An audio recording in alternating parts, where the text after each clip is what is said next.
The statements we're about to show you are from the Holy Quran, and is said to be the official, unchanged, pure word of God, revealed over 1400 years ago. Claiming to be the word of God is a heavy statement, and without proof, or if a single contradiction is found within the book, the apparent word of God will be proven false. So without further ado, let's put the book to the test. In the 23rd chapter, titled The Believers, from the 12th to the 14th verses, God is said to give a detailed description of how the human being is formed. It begins by saying, "We then placed him as a sperm drop in a place of settlement, firmly fixed. Then we made the drop into a alaqa." We will translate this word very soon. "And then we changed the alaqa into a lump.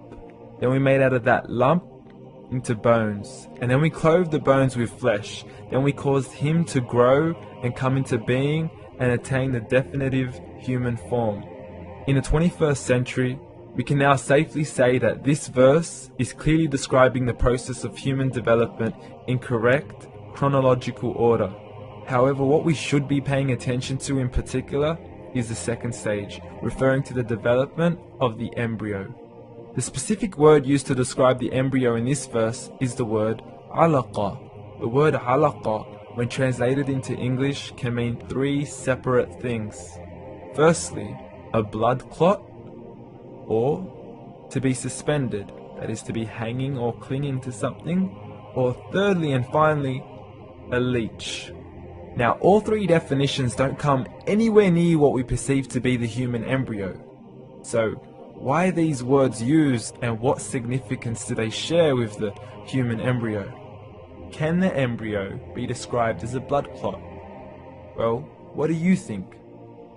In the 3rd week of embryonic development, a tubular heart joins with the blood vessels to form a primordial cardiovascular system, and by the end of the 3rd week, the blood is circulating and the heart begins to beat on day 21. The first thing that comes to mind in regards to being suspended or hanging is the umbilical cord. But we can't use that example because we are simply referring to step 2, before the baby has even formed. But we now know today that the umbilical cord is formed from the connecting stalk. And the connecting stalk is formed as soon as the embryo is formed. The embryo's connecting stalk has even been described by John Allen and Beverly Kramer as an object to suspend the developing embryo in the extra-embryonic column. So an embryo is suspended and does have a strong resemblance with a blood clot. What on earth would an embryo have to do with a leech? Figure A shows the structure of an embryo at 25 days. Figure B shows a leech. Now please note once again that the embryo in this stage is no greater than the size of a kernel of wheat. This is an X-ray of the embryo at 22 days. This is the internal structure of a leech. It's mind-blowing stuff, but you still haven't seen anything yet. This is the head of the embryo at 22 days. The detail you are seeing right now is absolutely impossible to be seen with the human eye and can only be seen with a microscope. This is the back end of a leech. There's no other words used to describe this other than mind-blowing. The pictures we have shown you are impossible to be seen with the human eye or even to be predicted by the human mind. Once again, the verses we have shown you were revealed over 1400 years ago to a man who couldn't read nor write. Are these the words of God?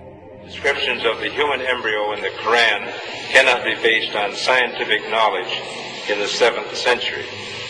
The only reasonable conclusion is that these descriptions were revealed to Muhammad from God, from God, from God, from God.